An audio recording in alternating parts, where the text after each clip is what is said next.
Mas aqui no primeiro tópico ele colocou uma coisa interessante, ele falou assim, ó, isso nos ensina que Deus sabe o que faz, com quem faz e por que faz, mesmo quando não revela o trajeto completo. Sabe qual é o nosso problema? A gente quer o mapa completo, sim ou não? A gente está habituado a isso. O GPS já diz para nós quantos quilômetros é a viagem, onde está o radar, onde tem posto de combustível. Ao longo do caminho ele vai avisando, lombadas à frente, radar à frente, polícia à frente, acidente à frente, buraco à frente. Irmão, nós vamos nos condicionando a confiar em coisas palpáveis. Eu confio no Senhor porque eu tenho uma coisa palpável. A gente só sai de um lugar para ir para outro, mesmo que você não saiba o caminho, mas pelo menos lá você tem alguém. Você diz, bom, eu nunca fui para a casa dos meus parentes, mas eu já falei com alguém lá, me responderam, vai estar me esperando no aeroporto, vai estar me esperando na rodoviária. A gente sempre tem uma referência, sim ou não? Abraão não tinha. Pastor. Vai exigir abrir mão do controle da rota. O homem moderno confia no GPS. Qual que é a condição? Exige precisão, tem uma rota visível, destino final claro. Está tudo lá na tela. Mas e a navegação de Abraão? Qual era a ferramenta? A voz? A voz? Não tinha placa, não tinha nada, só tinha voz. Qual era a condição? A condição é a fé. Hebreus 11. A fé, vamos lá, 1, 2, 3. A fé é o firme. Vamos. Faz de conta que você vem na IBD. Que das vezes Deus tem que repetir um comando para você obedecer. Abraão, no primeiro, falou: o que é para fazer? Agora. Aí, arruma as malas, amanhã a gente sai. A gente está 30, 40, 50 anos na igreja. Deus dá um comando. A gente murmura, questiona, pergunta, enrola, tem medo. Abraão, no primeiro, falou: é comigo. Então, veja, segura um pouquinho, que eu estou acelerado. Peraí. O ponto de partida, lá qual era o ambiente? Ur dos Caldeus. Um ambiente, terra de idolatria, deuses estranhos. Quais as âncoras que tinha lá? Você pode repetir isso? Eu vou falar e você repete. Existem promessas de Deus que só se manifestam quando a gente se move. Tem gente aqui que não tem vivido promessas de Deus, porque Deus está aguardando você dar um passo. E você não tem coragem. Deus já falou, Deus já repetiu, mas você não tem coragem de dar um passo. Você precisa entender, promessas de Deus se manifestam quando a gente se coloca em movimento em direção à palavra que Ele já falou. Um foco no futuro e no invisível. Ele não creu porque ele via, ele creu sem ver. Ele não creu porque tinha algo palpável, ele não tinha nada. Os magos lá, quando Jesus nasceu, ainda tinham estrela, né? Ele só tinha a palavra. Só que a gente vai aprender ao longo da lição do trimestre que existe um Deus que se revela. Lembra que eu disse? Deus trabalha por... Oi, irmã Maria. Vou falar de novo. Deus trabalha por etapas. De novo, Deus trabalha por etapas. Agora guarda essa. A cada etapa que Deus trabalha, Ele se revela um pouco mais. Às vezes você fala assim: ai, pastor, eu estou tão triste que 2025 passou e eu pedi algo ao Senhor, eu busquei algo e não deu certo. Deus não está limitado ao 2025, nem ao 2026. Deus não está limitado a 24 horas do dia. Deus não precisa esperar a segunda-feira chegar para as bolsas de valores do mundo abrirem para então fazer algo para mim ou para você, ou por mim ou por você, ou em mim e em você. Ele não está limitado ao nosso cronos. Pode ler, por favor, Eclesiastes 3, do 1. Entre Deus fazer a promessa e cumprir a promessa, pode ser um mês, um ano, 2, 3, 20 anos. Segundo a história, Ana já tinha orado mais de 20 anos quando Samuel nasce. É que do jeito que está o texto do capítulo 1, no capítulo 1 começa a história e ela já conclui ficando grávida, então parece que é muito rápido, né? Orou muito tempo. Filhos. Ela viu as amigas dela ter filhos e ela nada. Mas presta atenção. A distância entre Deus fazer a promessa e Deus cumprir a promessa não é Deus preparando a promessa, é Deus preparando você para a promessa. Imagina Deus, não, calma aí que eu estou terminando aqui, não deu tempo de terminar o banco aqui, peraí. Pelo amor de Deus, né? Não deu tempo de construir aqui, calma que eu estou terminando a obra, ó. Sabe aqueles pintor atrasados? Aqueles pedreiros que nunca acaba a obra? Ô irmão, Deus não está preparando a promessa, preparando o que tem que te entregar, Deus está preparando você. Porque senão você não aguenta, não suporta. A gente olha a história de José e existem tantas coisas na história de José que a gente não enxerga. Uma delas é, trono não é final, trono é começo. Parece que acaba no trono, não, começa. 11 anos sem férias, no mínimo. Sendo capa de jornal todo dia. Esse governador aí, ó, quando tinha comida, ele não libera comida, não deixa comer, e não sei o quê, e tá estocando pra quê? E quando acabou a comida, esse governador aí, e agora? Será que tem pra todo mundo? Será que não tem? No mínimo eu tô falando, José não teve tempo de ter lua de mel, José não teve tempo de fazer férias, não teve tempo de nada, no mínimo 14 anos. Aí a gente acha que trono é lugar de ser servido, tem nada a ver, José vai mostrar que trono é lugar de servir. É que Deus cumpre a promessa e Deus está falando, primeiro eu tenho que tratar teu coração, porque a promessa quando se cumpre, você não pode usar ela para pisar em ninguém, pelo contrário, você vai ter que abençoar até quem te feriu. Porque José teve que servir todo mundo, José teve que servir quem vendeu ele, quem quis a morte dele. Os irmãos dele ficaram mais de 10 anos falando para o pai todo dia, José morreu, José morreu, José morreu. Ou seja, José era morto todo dia alguém lembrava, José morreu, mas na primeira oportunidade que ele teve, ele não usou o que Deus fez na vida dele para pisar nos irmãos, ele usou para abençoar. Então Deus vai trabalhar em nós, Deus vai trabalhar no nosso caráter, Deus vai trabalhar na nossa postura, Deus vai trabalhar no nosso posicionamento, porque para Deus mais importante que alcançar a promessa é permanecer fiel, permanecer crente, é permanecer de pé. Vontade de sair correndo aqui. Entendeu? Então Deus está trabalhando em nós. Deus me prometeu, Ele esqueceu, não esqueceu não, Ele está trabalhando em você. Aleluia, glória a Deus. Porque o mais da hora de Deus não é Deus trabalhando para nós, Ele não é nosso serviçal. É Deus trabalhando em nós. Dentro de. Trabalhando aqui dentro. Entende?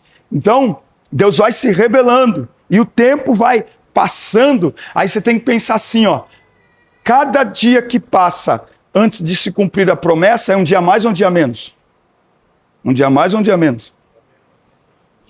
Tem gente em dúvida, mais ou menos?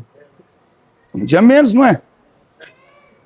Se no relógio de Deus vai levar 15 anos, tem gente aqui que já passou 10, está quase chegando, ó. Desiste não. Se você estiver no primeiro dia, fazer o quê, né? Sinto muito. Desiste não. Tem gente que já está ali, pastor Fernando, já deu 14 anos e já está. Entendeu? Vai lá. Deus vai trabalhando dentro do tempo. Deus também não está brincando com a gente. Deus não está também olhando para você e falando assim, agora não, agora não. Está pensando aqui. Deus não é sarrista não, irmão. Deus sabe como trabalhar, Deus sabe como agir. E a melhor coisa que Abraão nos ensina, aprender a confiar no Senhor, é respeitar o tempo de Deus. Deixa eu correr aqui, mas experiências que a gente vive, né? Eu fiquei mais de 25 anos como cooperador na igreja. O que vocês veem eu fazendo hoje, a única coisa que mudou é que hoje eu sento no púlpito. Única coisa. Minha esposa está ali. Única coisa que mudou, que hoje eu sento lá no púlpito. Eu faço o que eu faço, não é porque agora eu sou presbítero. Sempre fiz. Está se gabando? Conversa com meus pastores. Simples. Estou na mesma igreja há mais de 28. Conversa com o pastor Joãozinho, conversa com o pastor Paulo Gabriel, conversa com meus pastores. Olha o tempo que eu estou aqui. Mas por mais de 25 anos eu era cooperador. E aí na mentalidade o que é? Mas você é só cooperador ainda? Eles esqueceram de você. Quantos eu vi chegar depois de mim, começar a dirigir igreja primeiro que eu? Mas 6 meses depois, uma boa parte não deram conta. Alguns desviaram. E aí, filma não. Porque eles chegam, pastor, sabe assim? Eles chegam todos pomposos assim, ó. Eles olham pra gente, tem um cabelinho um pouquinho mais branco, eles chegam todo... Dá aquela sensação assim que a gente foi esquecido, deixado para trás, sabe? O dia que eu fui levado ao presbitério, eu cheguei em casa e peguei minha credencial de presbítero e comparei ela com a de cooperador. Sabe quantos anos? Conta comigo, 94, 2004, 2014, 2024. Quantos anos? 30 anos. Ô, louco, 30 anos para virar presbítero. Ninguém vira presbítero, irmão. Oh, pelo amor de Deus, irmão. Eu sentei perto de um pastor em Jandira, eu fui pregar. Ele olhou assim para mim e falou assim: tô vendo aqui que o irmão é diácono, mas o irmão tem as credenciais para ser presbítero. Eu disse: pastor, tá tudo bem.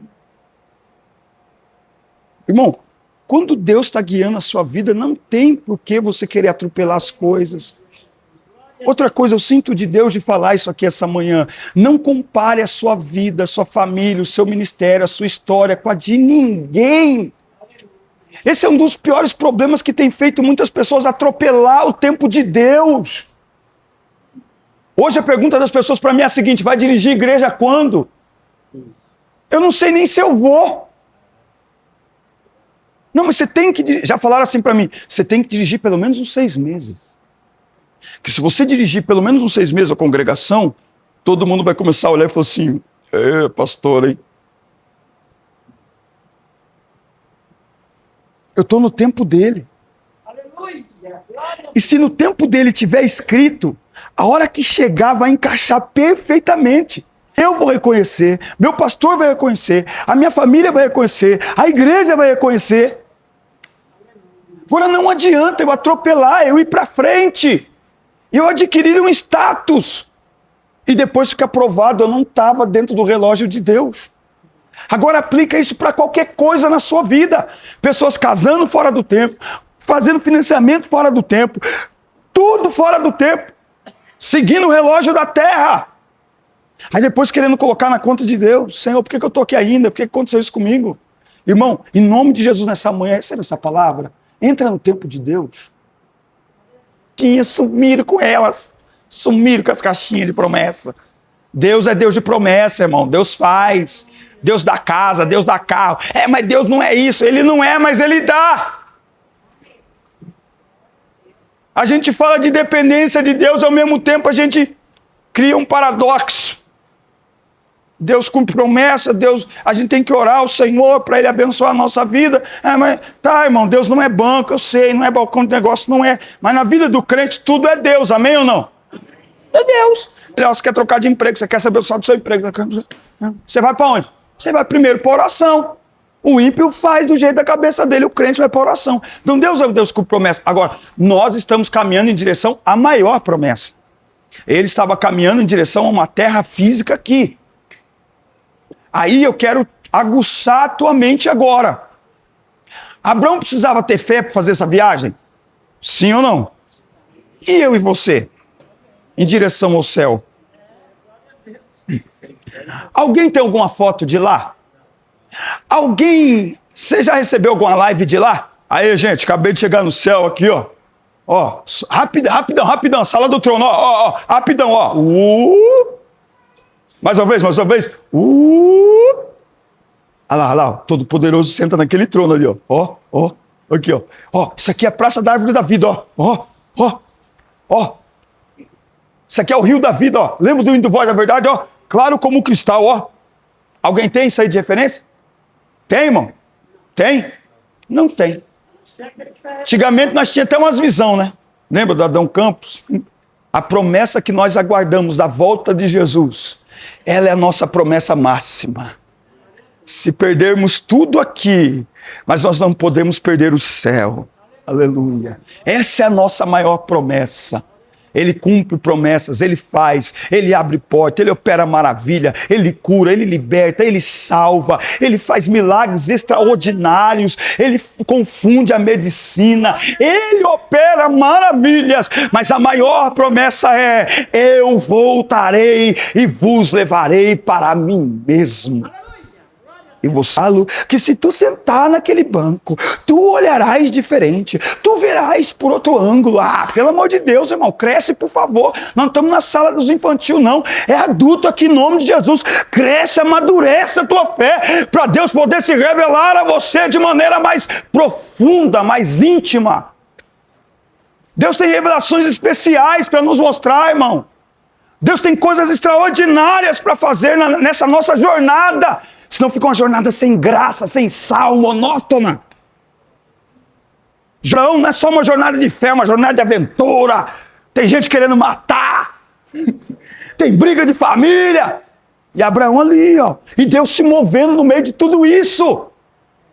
Aí tem gente que não, eu sou aqui, o meu sonho é ser velado nessa igreja. Ah, pelo amor de Deus, irmão.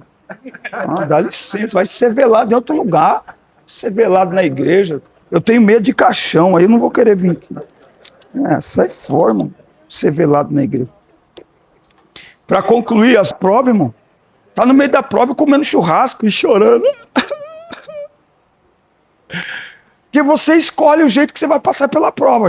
A gente pode escolher a prova, então escolha o jeito de passar por ela. Tem gente que quer passar trancado, chorando, lamuriando a vida toda. E tem gente que passa comendo churrasco. Não falei nada disso.